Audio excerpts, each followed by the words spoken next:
Good evening and welcome to tonight's zoning Board of Adjustment meeting of the Township of Union, which is being held pursuant to the Open Public Meeting Law, C-231, Laws of New Jersey, dated 1975.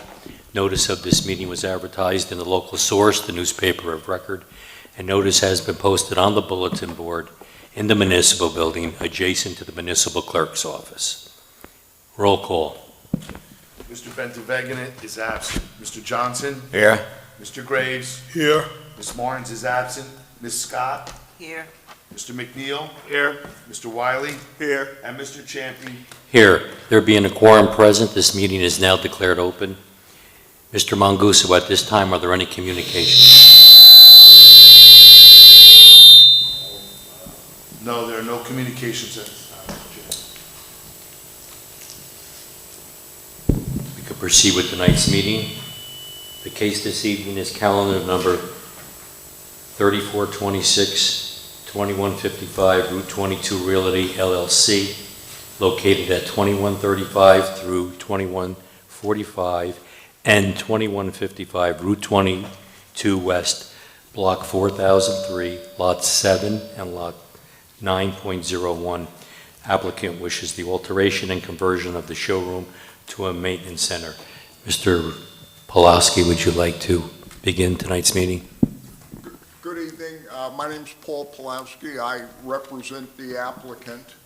I was also here 4 years ago when Union Volkswagen, the owner at that time, applied for very much the same service area, rebuilding the used car showroom into service. That was Carmen DeMeo. He sold, the LLC is owned by Patrick DeBray. He sold to Patrick.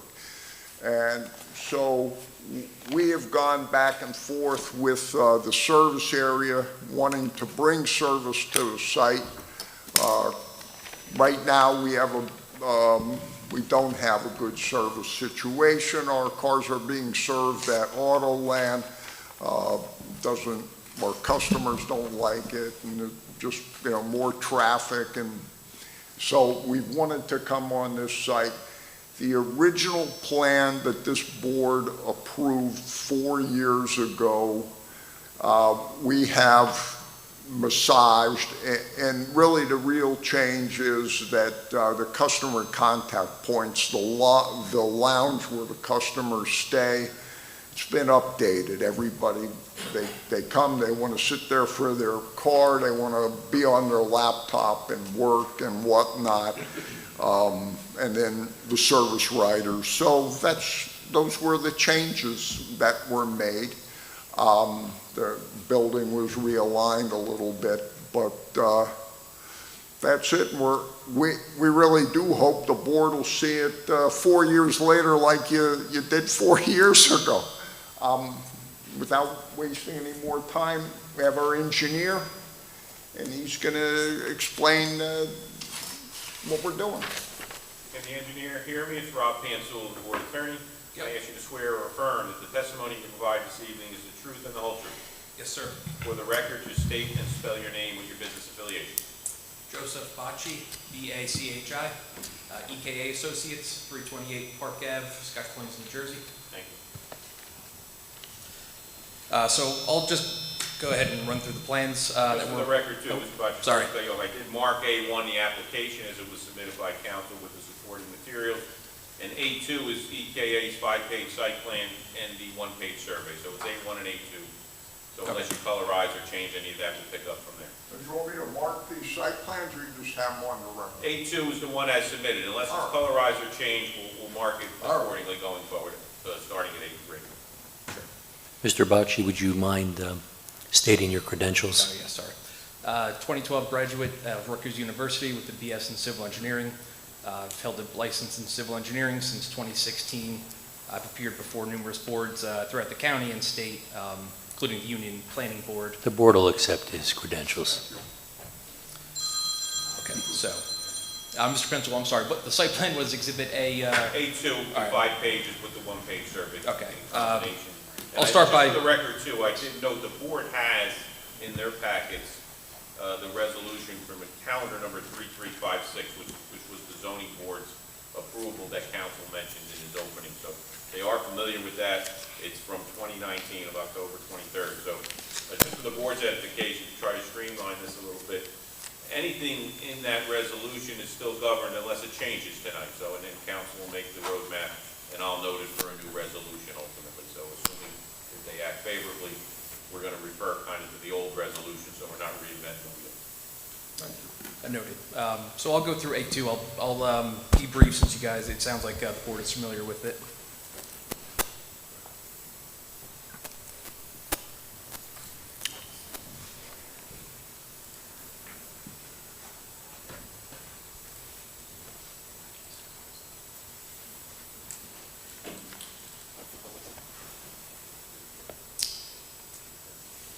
Hang on.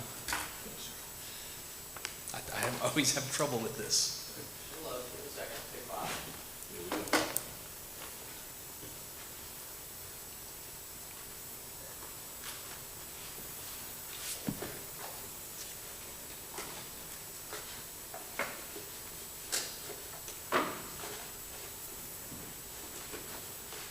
I jinxed myself, sorry.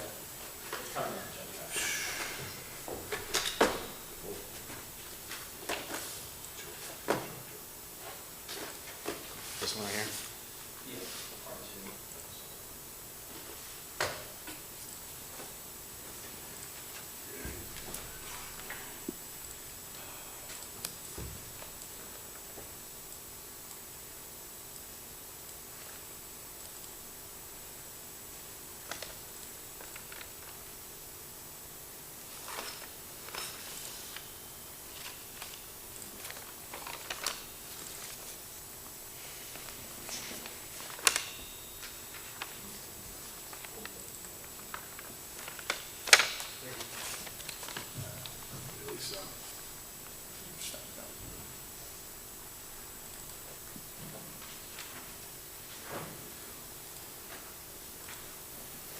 Okay, apologies. Right, so, as Mr. Pulaski said, this is tax lot 7 and 9.01, block 4003, located in the CC corridor commercial zone.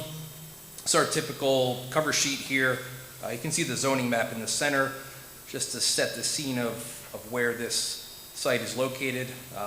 To the south is Route 22, the westbound lane. To the north, this is an existing U.S. Post Office, also in the CC zone. To the east here, you have residential properties. You have Henry Street here, which has been, it's a paper street in this zone here, which is landscaped. There's some trees there, so it's not directly abutting any residential properties right there. You got a nice little buffer there. And then to the west, there's additional commercial properties. All the variances and bulk standards are shown here. If you have any, I'll go through them as I go, but if you have any questions, they're all shown here and outlined, and they're outlined nicely in Collier's letter. But no, I'll go through them as I go through the sheets. And I'm going to jump to the last sheet, which is our survey. Also in this package. So we have the two lots shown here. They're irregular in shape. Lot 9.01 to the west here. Total area about 1.26 acres. There's a small 25-foot area here that kind of joins the properties, and if I zoom in, you'll see there's access between the two properties. Then lot 7 on this side, also it's in irregular shape, somewhat, kind of trapezoidal. That has a total area a little bit above an acre. They each house a one-story masonry building, which are currently used as showrooms, and then they have ancillary parking throughout the site with some green areas scattered throughout and a little bit of landscaping on the perimeter. So our focus tonight is lot 901, so I'll focus a little more over here. Existing grading, it's a very flat site. You have a relatively local high point in the center of the site, and stormwater kind of drains.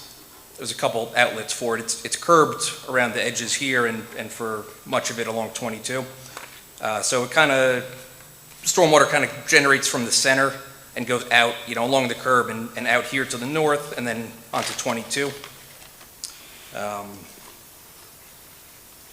That's really it for the existing conditions, to keep it brief. I'll go to sheet 2, which is our proposed site plan. And again, focusing on lot 9.01. The bulk of the application and the proposed improvements is the addition to the existing one-story masonry building, shown here, the bold black line. It's about 3,500 square feet in total. And then along with that, there's some ancillary improvements. You see some proposed parking changes in this area and along the edge of the property to the north here.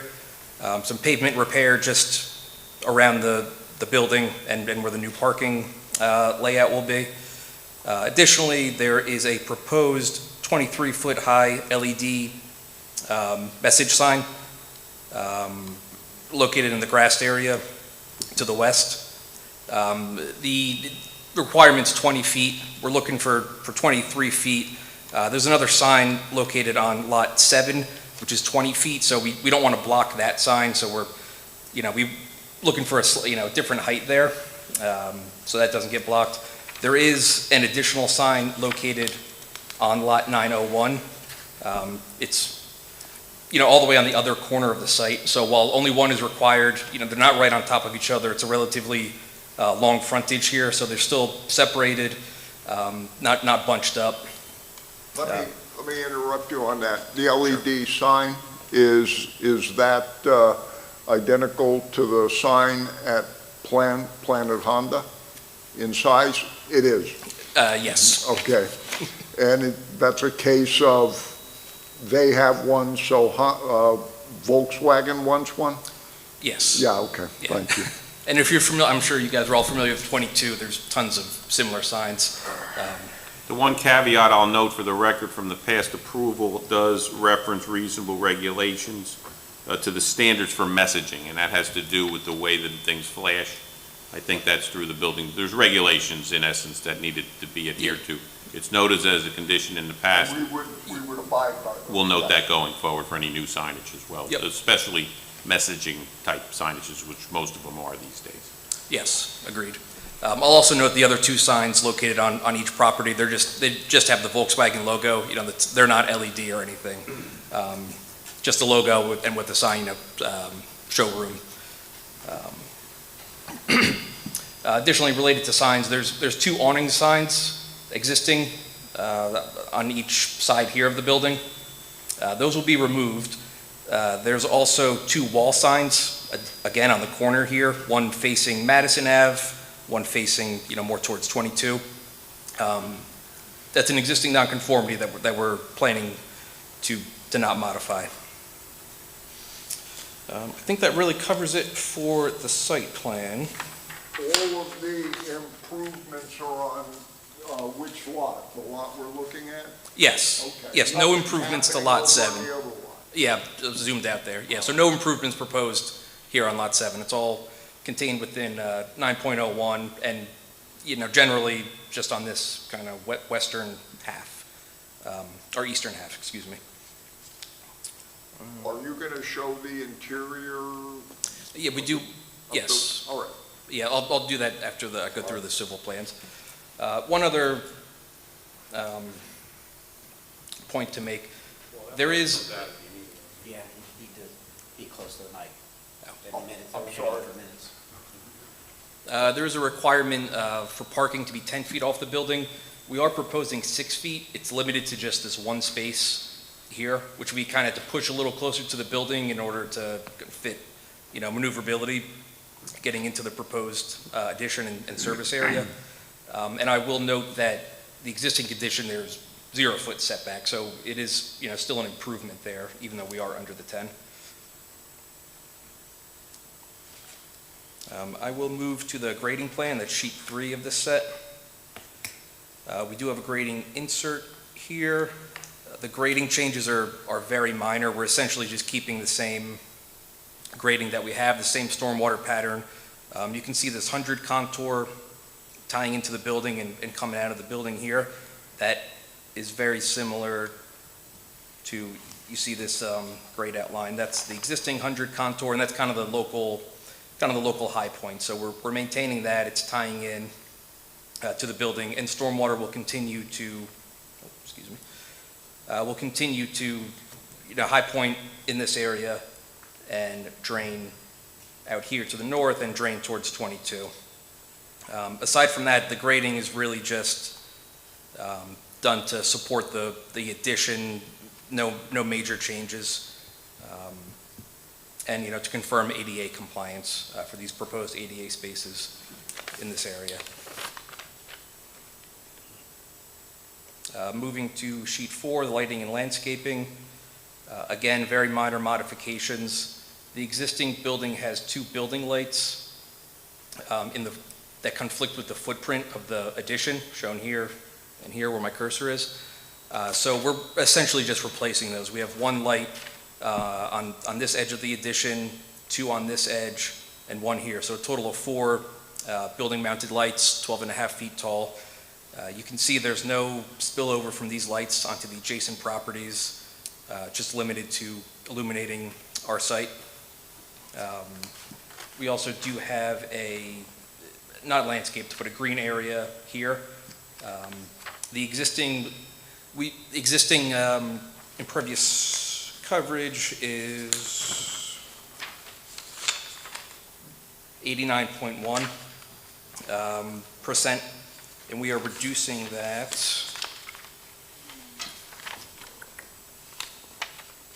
sorry.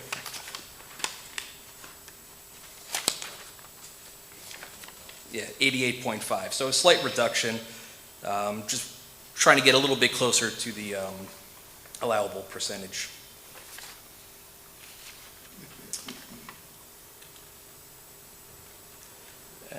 Sorry. And then sheet 5 is the last sheet. This is just some standard details, as well as the details for the existing and the proposed signs. So this is the existing sign on lot 7. You can see it's just a static Volkswagen symbol. Same with 9.01, 20 feet tall, just has a relatively small Volkswagen symbol with the pre-owned sign.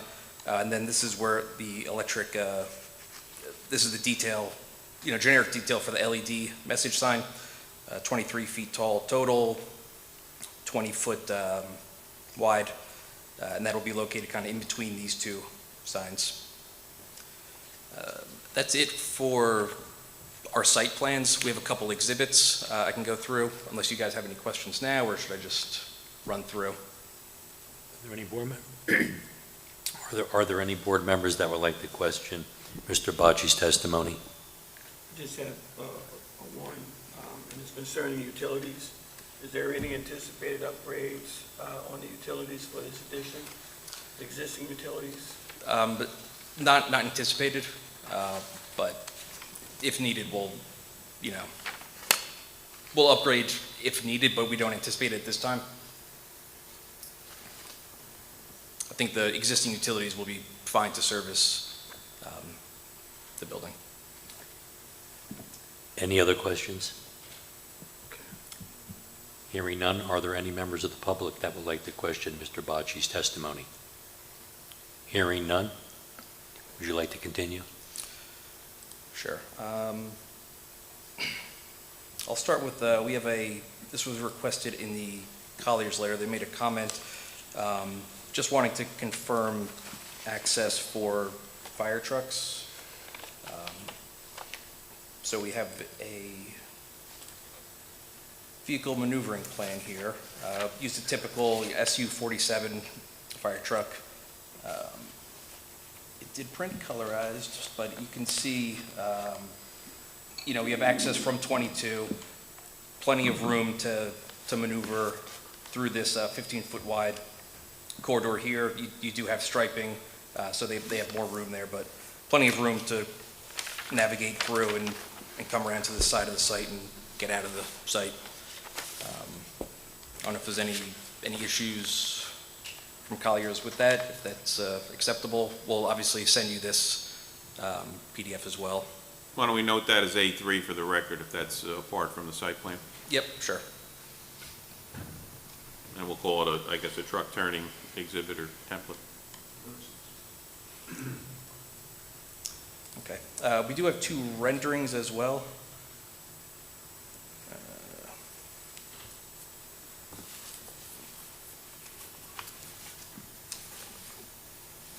think they were not copied onto the desktop.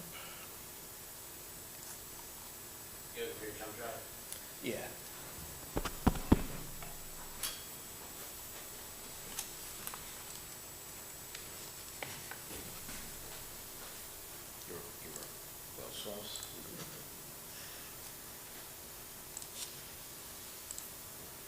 Yeah, those 2.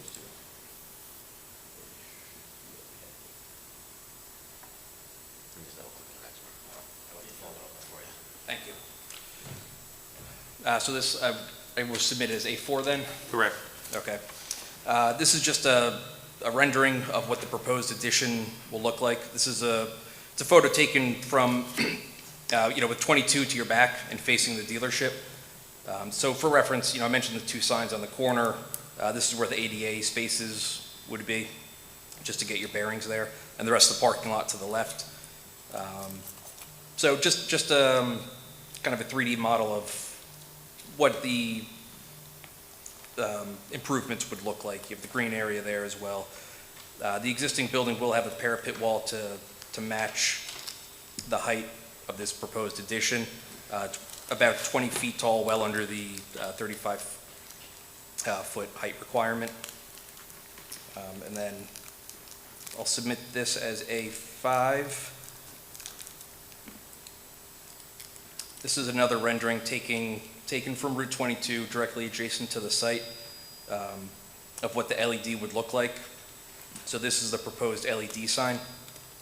So you can see kind of the signs in the background, and signs on the center aisle of 22. It kind of fits what you typically see on Route 22 in terms of signage. I don't feel that it stands out much. It kind of blends in with the rest of the signs you see traveling westbound on 22.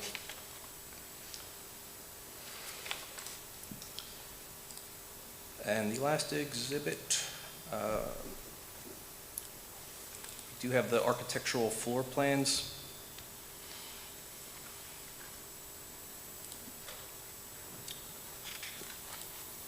It's the same idea.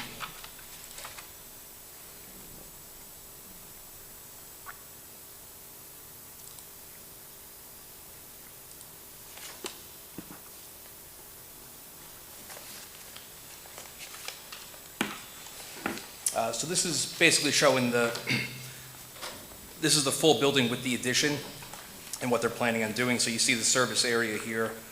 They did want room for additional, kind of office area and lounge area for customers and such. So, about half of it is service bays, the other half offices, lounge, etc. Trying to provide a more customer-friendly experience. I think that wraps up my testimony, unless there's any questions or unless Mr. Pulaski has anything you'd like me to go over. Are there any board members that would like to question Mr. Bocci's testimony? Just to be clear, Mr. Bocci, on the architectural plans that you just summarized, they'll be marked A6. They're showing the rendering from A4, correct? That's the building that we're talking about, just so the board has an idea. The other property is not being disrupted. This is the one building that was shown in A4. Correct. That is being used for what currently, or that was a showroom area, basically? Yeah, so they had their used cars in this building, new cars on lot 7. Okay, so that's the conversion part, is from a showroom to this office / architectural floor plan that you just summarized. That's correct. There is some service going on in the building right now, correct? Correct, yes. All right. Yes. It's just being expanded. Yeah, it's being Yeah. expanded and Okay. Any other questions from the board?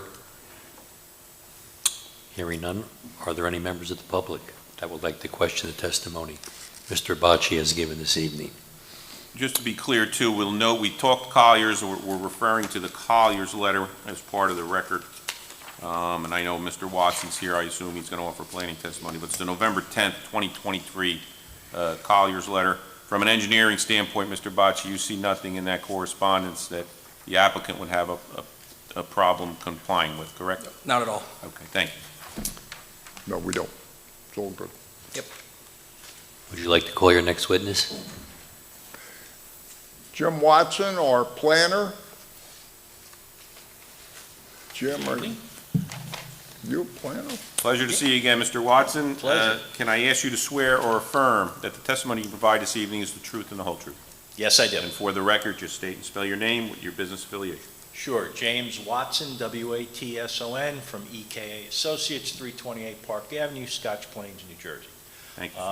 Background real quick, I'm a licensed land surveyor in New Jersey and New York. In addition to that, I'm a licensed professional planner. I've been here once or twice. We'll accept Mr. Johnson's credentials. All right. Tonight, we have to talk a little bit about the planning testimony, just so you have stuff on the record that you need. Most of my testimony is going to follow the outline of Collier's letter dated November 10th, 2023. First thing we have to talk about, they list all the variances.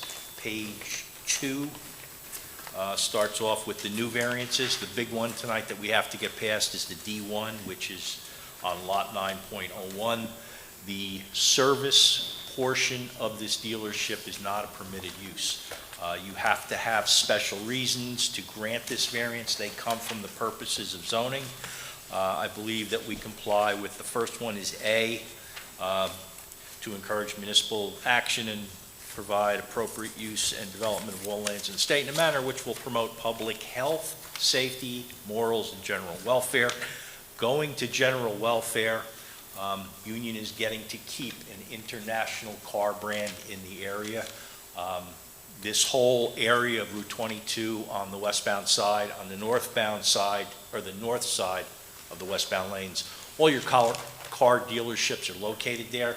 Centralizing this is good planning. While the service portion requires a variance, I encourage you to look at this more like an accessory use, something that is normal and in the use of the main purpose of the application, which is a new car dealership. I liken this to when we did the Home Depot application for the food court. Nobody goes to Home Depot to buy a hot dog. They go there for lumber and parts and all that. Nobody's coming here to get an oil change. They're coming here with new cars or cars that they have purchased from here to get either something replaced or fixed, or if a recall is taking place, that stuff is brought in and the cars are updated. Usually you do not get outside customers coming here for service, so I encourage you to look at this application in that light. This is not a standalone service station, sort of like the Mavis across the street, or Monty Motors is east of us. They provide service for all cars, all types of cars, and that's their main focus. This is not. The next purpose of zoning I believe we comply with is E, which is to promote the establishment of appropriate population densities, concentrations that will contribute to the well-being of persons, neighborhoods, communities, and regions, and the preservation of the environment. Like I stated before, this is your car sales corridor. In this zone, you have 7 dealers. All of them have service of some kind. Going up and down Route 22, you have, like I said before, Monty's. Planet Honda has it. The Buick dealership has it. Costco even has tire service and some minor mechanical stuff behind us to the north. The Mavis has tire service. While it's generally tires, they do tune-ups and oil changes, things like that. The Maxon, which is further down, it's a Mazda and a Hyundai dealer. Pep Boys, the parts place, does service to a limited degree. Ray Cantina further down, Open Road is down there. The Subaru also has service. So we are not alone in having a car dealership in this area with a service component to it. Third reason, I think, if from the purposes of zoning is I, which is to promote a desirable visual environment through creative development techniques, good civic design and arrangements. The creative design, keeping the uses on separate lots allows some flexibility. Maybe down the road, they may switch things around. They don't have to involve the entire site. They can just involve one of the two. Finally, M, which is to encourage coordination of public and private procedures and activities shaping land development with a view of lessening the cost of such development and to the more efficient use of land. Basically, everything is in place. We don't even have to upgrade the utilities. They're just going to add the addition, change around some stuff on the interior, and they're set to go. Other purposes or positives and special reasons come from your 2019 reexamination. We meet some of the master plan goals for land use and economic development. To the land use, we're supporting a non-residential development that is well-planned and set up, and we're encouraging new businesses and the continuation of existing successful businesses. After you look at the positives, you have to examine negatives, and I don't think there are any associated with this application at all. The business has been here for quite some time. We haven't had any negative review letters from anybody. We haven't had any complaints from anybody.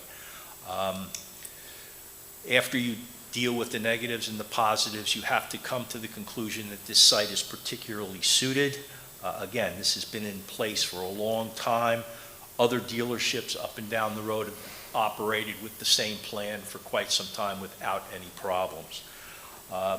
Putting the car dealerships on major highways, like I said before, is an ideal situation. And as I stated before, the service component of this application is almost an accessory use to a point. Dealing next, we have to talk about the C variances which come for the LED sign. Again, you have to talk about 5 things. First of all, it has to be a specific site. I think that's almost a given. It's an odd-shaped lot. It's quite unique in its shape and its use. Then you have to get the positives. They come, again, from the purposes of zoning. Just 2 that come off the top of my head for the sign situation where it's set, the size of it, and the LED component, which is not dealt with in your ordinance yet, goes to safety. Placing it where we do, if you get that exhibit up with the sign for me so I don't make a mess of this. Site plan? Yeah, the sign.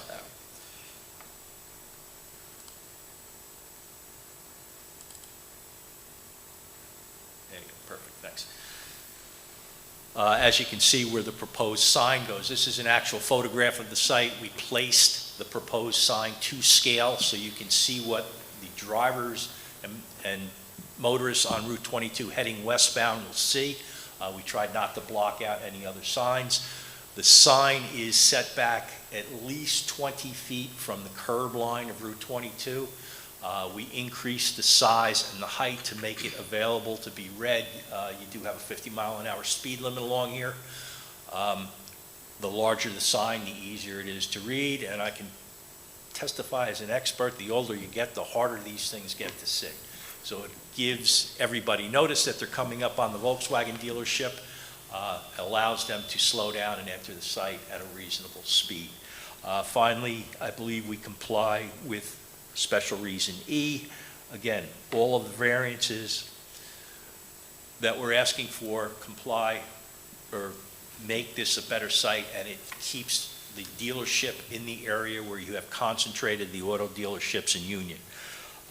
The rest of the variances, I believe we can all be granted under C1, which is undue hardship.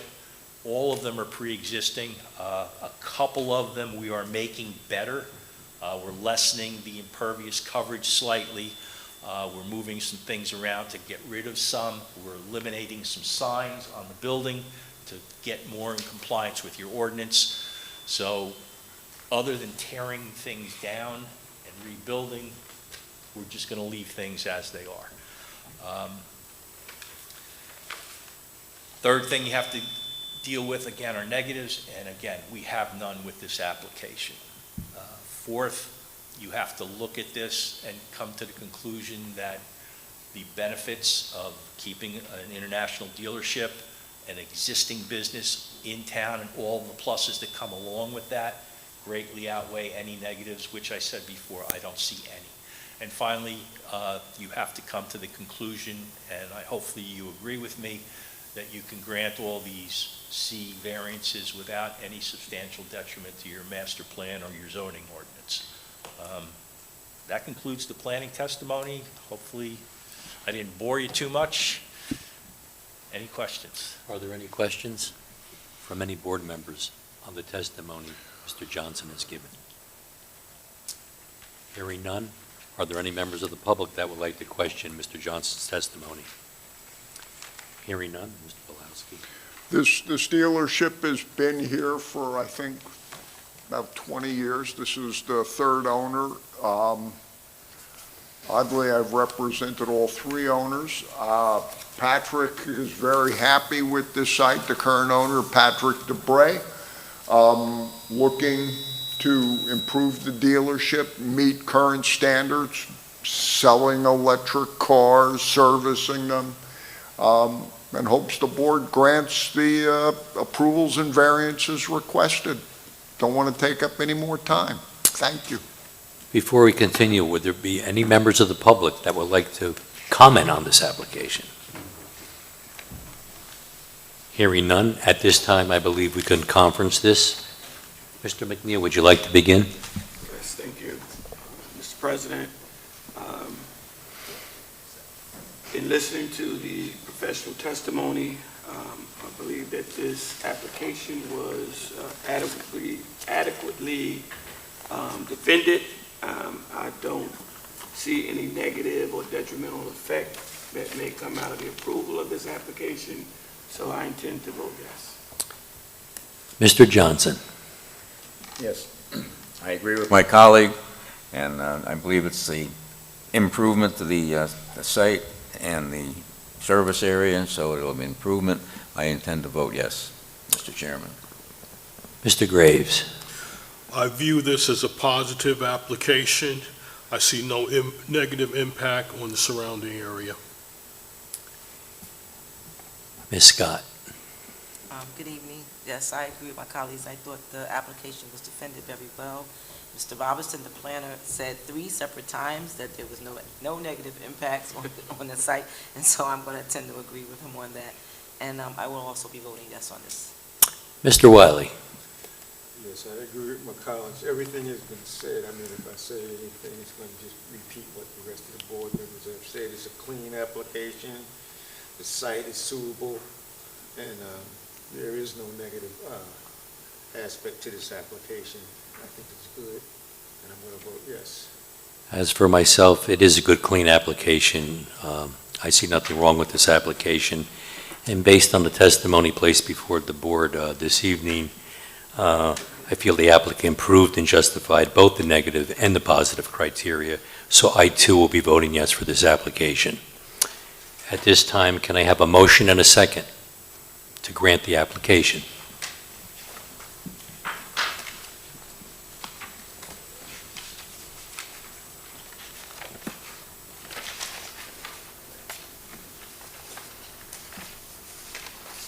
Mr. Chairman, I move that the board grant the variances applicable to this application, and the council is directed to prepare a resolution consistent with the board's decision. Second motion. Roll call, Mr. Manguso. Mr. Johnson, Yes. Mr. Graves, Yes. Ms. Scott, Yes. Mr. McNeil, Yes. Mr. Wiley, Yes. and Mr. Champe. Yes. This is our last meeting for this year, council. I think what we're going to do is we'll put it on for the January 17th meeting of 2024, which will be after our reorg, and we establish the dates for next year. January 17th of 2024. Can I have a motion and a second to adjourn? Mr. Chairman, no further business before the board. I make a motion and we adjourn. Second. All in favor? Aye. Opposed? So moved.